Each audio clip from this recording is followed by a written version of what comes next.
Romance.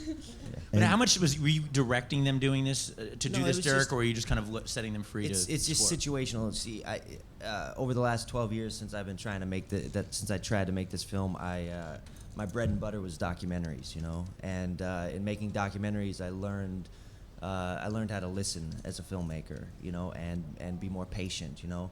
I think the traditional image of the director is set up by Cecil B. DeMille as the director with the megaphone, you know, and it's the megalomaniac director, you know, the guy who just tells everyone exactly what to do.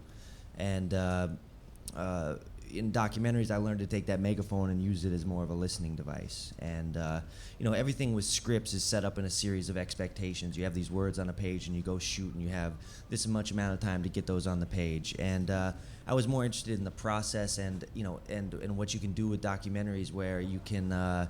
You know, it's not about expectations, it's about your preparation going in, because you have no idea what's going to happen when you shoot a documentary. You could do an interview with someone and they answer the questions in a way you don't expect. Or you could go out for a day with someone on, you know, in their life and nothing happens, you know. So we just tried to, so I wanted it to be lived in, you know, this movie to be lived in, and I wanted it to be unexpected. So in that month of, say, rehearsals, we weren't really rehearsing. I don't think the three of us ever even read the script together.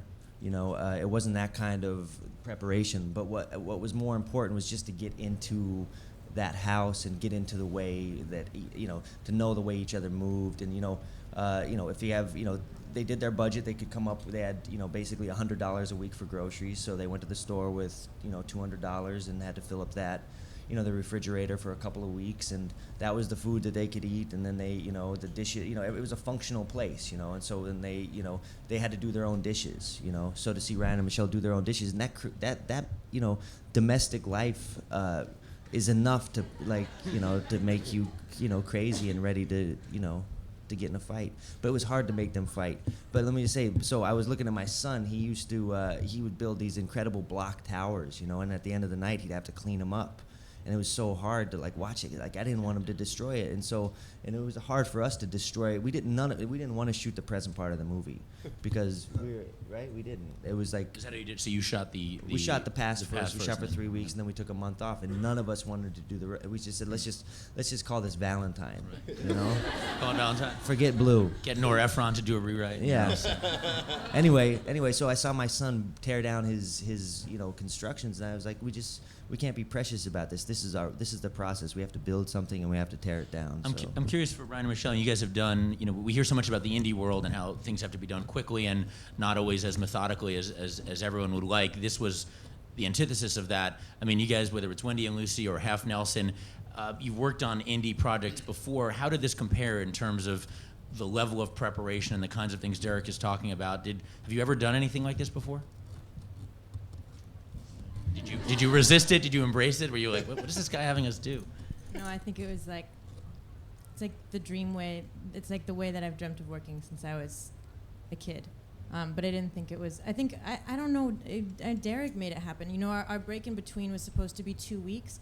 And as it took us a while to learn how to fight and to, like, be willing to sort of break this thing down, and then as we decided how we wanted to transform physically, and I decided to put on weight, and I couldn't do it in 2 weeks. And so Derek, I don't know how you guys finagled the space. He basically said we need to extend the hiatus and put forth an argument as to why, and we were like, okay, that makes sense. The argument was basically Michelle wanted to gain 15 pounds for her nude scenes.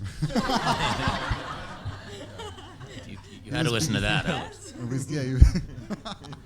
He said the characters aren't done yet. They haven't found the present version of themselves, and so we found a way to basically find another week and a half of the hiatus and pushed it. So we listened, you know, we always tried to listen to Derek, and it was fighting for the hiatus was really hard. None of the financiers thought it was the craziest thing ever. Everyone thought we were crazy. Yeah, I had like below the line agents be like, you're an idiot. Why you are are you crazy this? a little like, bit. I mean, let's be honest. Really? Yeah. Jamie, you've worked on a lot of speaking of Half Nelson, I mean, you've worked on a lot of indie projects. Was this just an unusual, as a producer, an unusual way to go about everything? Yeah, well, I mean, I guess considering the fact that our hiatus was 4 weeks after Ryan and Derek's first meeting, which was the day after we wrapped Half Nelson, and that was sort of the plan.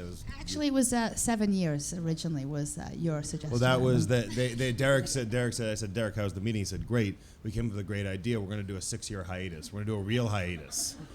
So we got it down to 4 weeks, which was, I think it was a accomplishment. Here's the thing, right? That was 6 years ago, so it would have worked. It's the same thing.